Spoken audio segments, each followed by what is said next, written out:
So, kita mulai aja ya. So, kita akan bahas sedikit tentang story saya kemarin. Itu story waktu saya praktek di Purwokerto. Seorang pasien 49 tahun dengan sesak napas, demam 39 derajat Celcius, tensinya 80/60, akral dingin, dan riwayat sakit jantung ini beliau disangkal. Ya. Ini awal di depan udah kita bilang bahwa riwayat sakit jantung disangkal. Tapi pasien nggak tahu nih, riwayat sakit jantung apa nggak ngerti gitu. Riwayat hipertensi juga nggak tahu ya. Dia nggak merasa sakit lah gitu. Dan ini adalah ECG-nya. Apakah yang kita baca dari ECG ini? Ya, teman-teman membaca ini adalah sebagai atrial fibrilasi sebagian besar 84%. Ada yang membaca atrial flutter 7%, MAT 3%, sinus 6%. Kemudian ada yang menjawab LVH, left ventricular hypertrophy, ya 55%, dan old myocardial infarction 28%. So, kalau kita baca secara sekilas, jelas bukan sinus ya, karena kita tidak melihat ada gelombang P yang manis yang muncul terus-menerus sebelum gelombang QRS ya. Kira teman-teman udah tahu persis gelombang sinus kayak apa.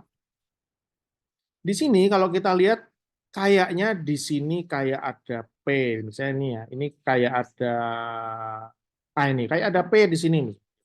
Tetapi ketika kita lihat di gelombang yang lain, P yang mirip seperti ini tuh nggak ada. Ya, di sini, ini mungkin ya, tapi di sini ini nggak ada. Ini gelombang T, ini gelombang T. Mungkin di sini ada, di sini mungkin ada, di sini mungkin ada, tapi banyak di lead line itu nggak ada. Dan gelombang P-nya juga bukan gelombang P yang manis, yang sinus yang kita kenal. Jadi gelombang P yang sinus yang manis itu nggak ada. Lah di sini nggak ada nih. Ya, ini kayak ada, di sini kayak mirip ya, tapi di sini nggak ada, ini nggak ada, di sini kayak ada, di sini kayak, di sini nggak begitu jelas. Jadi gelombang P yang manis, yang muncul terus-menerus kita nggak kita temukan.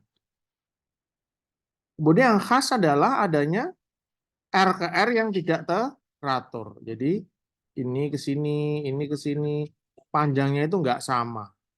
Jadi kalau kita tidak melihat gelombang P sinus yang manis, kedua kita tidak melihat melihat irregularitas yaitu irregular, maka diagnosa ya AF ya.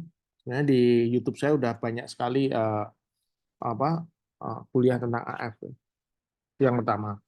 Kemudian aksesnya normal kira-kira ya, satu positif, AVF positif, PR interval nggak bisa dinilai, QRS lebar nggak bisa dinilai, nggak ada ya.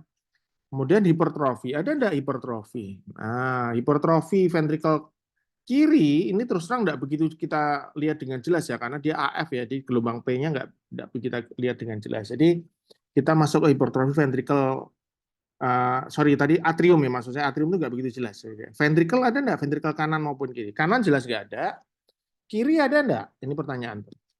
Misalnya kita dengan Sokolo-Lion. Sokolo-Lion yang paling kita hafal kan ya misalnya di V1 ditambah R di V5 atau V6 lebih dari 35. Kalau lihat dari sini ini kurang lebih sekitar 5 ya. Beberapa ini ada 5, ada 4 ya, antara 5 lah kurang lebih. Sementara yang di V6 persis ini kurang lebih sekitar 30. Jadi memang persis 35. Nah, sebenarnya ada satu artikel oleh Dr. Pagwiro, saya juga pernah share di YouTube saya bahwa di sini ada beberapa parameter untuk melihat LVH. Ya, paling simpel bisa melihat di RDAVL lebih dari 11 mm maka itu LVH. Tapi ternyata sensitivity dan specificity-nya termasuk rendah. Ketika Sokolo-Lion itu sensitivity-nya rendah. Tapi kalau ada, kemungkinan dia memang betul-betul LVH. Tapi ada banyak pasien yang sebenarnya LVH, tapi si Sokolo ini tidak sensitif, tidak bisa mengenali. Sementara kalau si Pagwiro-Lopresti ini cukup bagus sensitivity-nya, ya, dengan spesifiti yang cukup baik, walaupun kalah dengan Sokolo-Lion ya. Jadi kalau Pagwiro-Lopresti dia itu positif, maka kalau dengan Sokolo-Lion belum tentu positif tuh. Kita lihat termasuk EKG ini Sokolo-Lion-nya mepet banget ya 35. Nah, ini nanti jurnalnya teman-teman bisa belajar di sini. Jadi intinya pada Pagwiro-Lopresti itu adalah ini yang normal ya, ketika tidak ada LVH ya, maka di V4 karena dia kelistrikannya banyak ke arah sana, maka yang positif kan terutama V6 dan V5. V4 apa namanya? Dia memang positif tapi maaf, V4 juga positif tapi tidak setinggi seperti V5, V6. Tetapi overall biasanya V4 itu pada pasien yang tidak LVH itu tetap positif. Nah, sebaliknya pada pasien dengan left ventricle hypertrophy, maka selain V5, V6 yang tinggi banget karena dia dituju, maka arah vektor listriknya menuju ke sana banget. Apa akibatnya? Maka V4 ini malah ditinggalkan. Jadi akhirnya R-nya kecil, jadi S-nya dalam. Jadi beda dengan tanpa LVH, di mana V4 itu kebanyakan R-nya. Pada LVH itu R-nya kecil, S-nya dalam. Kenapa? Karena dia arus listriknya banyak sekali ke sana. Sehingga salah satu kriteria dari Pagurel-Presti adalah di V4, S di V4 ditambah S di lead lain, lead manapun. Mana V1, V2, V3 terserah. Tapi yang penting S di lead line, di lead prekordial. Nggak mungkin kalau di V5, V6 ya itu kan pasti banyak R-nya. Jadi ya V1, V2, V3 mana yang paling dalam. Nah, kriterianya adalah kalau perempuan itu 23 mm lebih dari sama dengan, kalau laki-laki lebih dari sama dengan 28. Ingat 23, 28. 23, 28. Ya ini angka yang memang harus dihafal ya. Jadi ketika di V4 S-nya ditambah misalnya S di V3 lebih dari 24, 23 atau 28, nah kalau itu termasuk Pagurel-Prestinya positif. Misalnya contoh ini dari jurnal tadi, ini pasien dengan Sokololayan nggak masuk karena di S di V1 sama R paling tinggi di V5 nggak ada 35, R-nya nggak ada 11 ya. Tapi di V4 ini plus yang paling dalam di V2 atau V3, tapi yang paling dalam di V2 ya. Paling dalam di V2 ini sama ini di atas normal. Nah, saya nggak tahu ini laki atau perempuan ya. Dan ini sudah dikonfirmasi oleh echo. Jadi pada studi ini dikonfirmasi dengan echo. Nah, pasien kita ini kalau dia di V4 itu kurang lebih sekitar 15 ya. Ini kan 2, 10, ini ke atas 3, ini 2 lah, ini 3, 15 lah ya. Ada 15, ada 14, ada 16. Oke, tapi kita tengah-tengah 15. Sama yang paling dalam di mana? Di V3. Ini kurang lebih sekitar 19.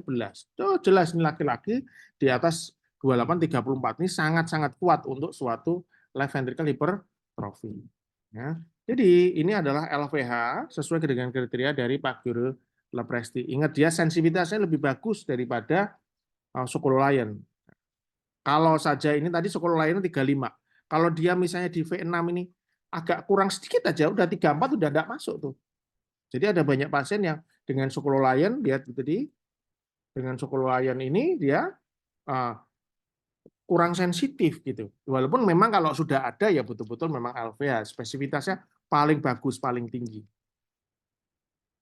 Kemudian teman-teman menjawab ada yang menganjurkan kardioversi. Kenapa? Saya yakin karena tensinya 80/60, akralnya dingin. Ya. Kardioversi atau amiodarone berarti ingin convert rhythm menjadi sinus lagi. Sementara ada teman yang menganjurkan untuk digoxin, jadi yang tidak melakukan apa-apa itu hanya 27%. Kemudian kalau yang kontrol ritme itu banyak dengan bisoprolol, diltiazem atau digoxin juga ada. Yang tidak melakukan apa-apa hanya 35%. Mari kita lihat. Jadi semua teman-teman ini memikirkan untuk kontrol ritme maupun rate kontrol rate itu berdasarkan misalnya ACLS di mana tachyarrhythmia menyebabkan hipotensi, pertimbangan sedasi, kemudian synchronous cardioversion. Juga kalau teman-teman membaca guideline dari ESC tahun 2020, di mana ada hemodynamically unstable, maka harus dilakukan tindakan untuk kardioversi. Tapi satu hal bahwa kardioversi itu ada risk, apa? Yaitu stroke. Dan kita nggak boleh bikin pasien kita ini stroke. Ingat itu. Nah, problemnya adalah di sini, ya guideline memang tidak secara detail banget memberikan keterangan tentang apa sih kardioversi yang sebenarnya harus kita lakukan. Ya. Ini juga sama. Tapi sebenarnya kalau teman-teman membaca ini, nah, ini adalah ada pernyataan yang sangat bagus di sini. Apakah tachyarrhythmia? Ya, jadi apakah tachyarrhythmia itu menyebabkan hipotensi? Jadi apakah aritmianya yang menjadi masalah sebenarnya? Itu bukan yang lain. Gitu. Ya, itu penting. Pertanyaan itu penting. Jadi, kapan sih sebenarnya kita harus melakukan emergency kardioversi langsung pada saat itu juga tanpa berpikir panjang?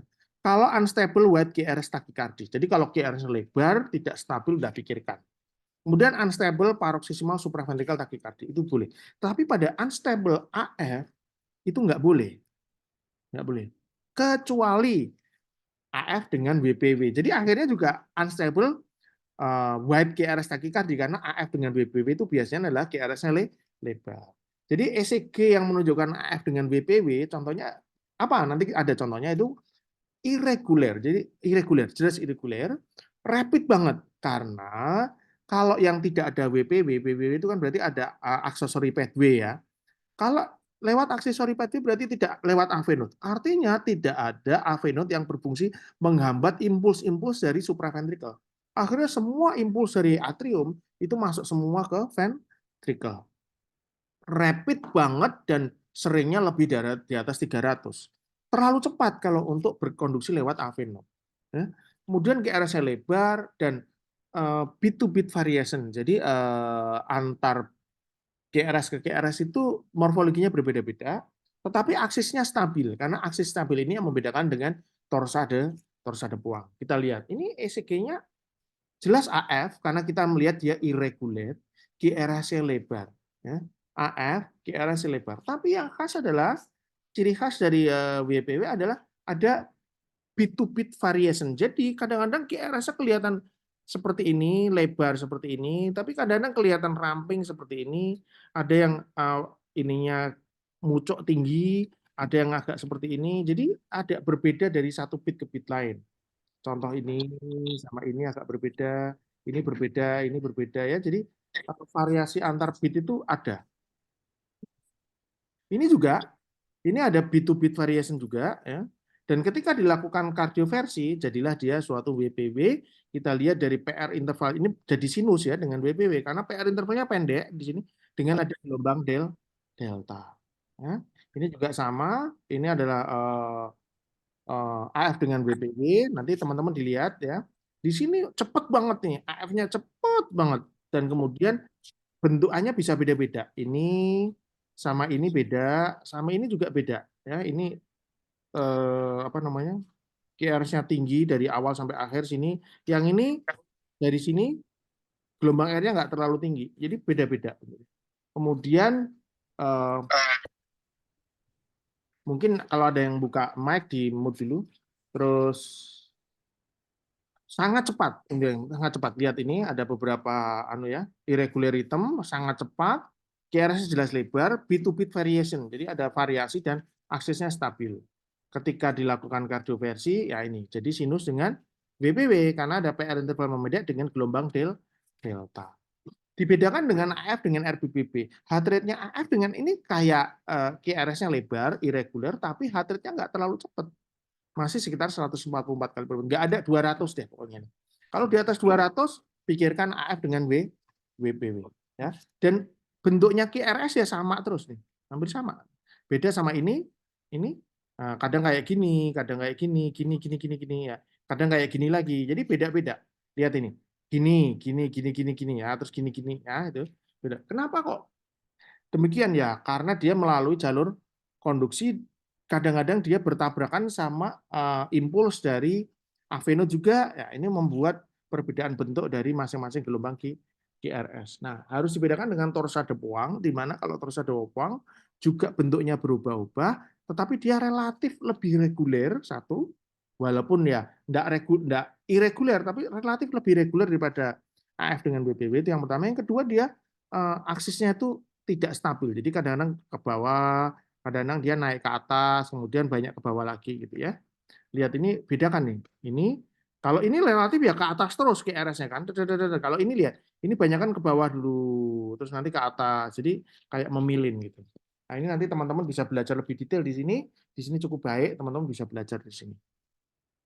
Nah, kenapa pada AF yang penting banget adalah menurut saya ini adalah salah satu guideline cukup baik dari Kanada. Jadi 2021 ini ada dari emergency physician, bahkan bukan dari kardiolog ya yang bikin guideline ini. Bahwa intinya ketika ada kita melihat AF yang rapid, maka kita harus menanyakan ini primary arrhythmia atau secondary karena medical penyebab lain. Jadi intinya benar-benar AF-nya itu rapid dari masalah jantungnya, aritmia karena jantung, dari gangguan iramanya itu sendiri, atau karena masalah lain yang bikin dia jadi cepat. Gitu. Kalau karena masalah lain, nah, misalnya ini pasien dengan dulu udah AF, kemudian ada sepsis, ada bleeding, heart failure, ACS, ya AF-nya akan makin rapid. Kenapa kok AF-nya makin rapid? Misalnya dia AF nih, kemudian heart rate-nya yang awal itu gampangannya 80 sampai 90 kali per menit. Kemudian dia mengalami sepsis, mengalami febris, mengalami bleeding, ada pericardial effusion, ada pulmonary emboli, ada gagal jantung, ada ACS. Wajar nggak kalau AF-nya itu jadi cepat jadi 120? Sangat wajar 130, sangat wajar 140, sangat wajar. Nah, ketika itu sekunder karena penyebab yang lain, jadi jangan AF-nya yang diobati, tetapi ini secara agresif adalah mencari dan menerapi penyebab utamanya. Karena kardioversi itu bisa berbahaya dan harus dihindari agresif rate control.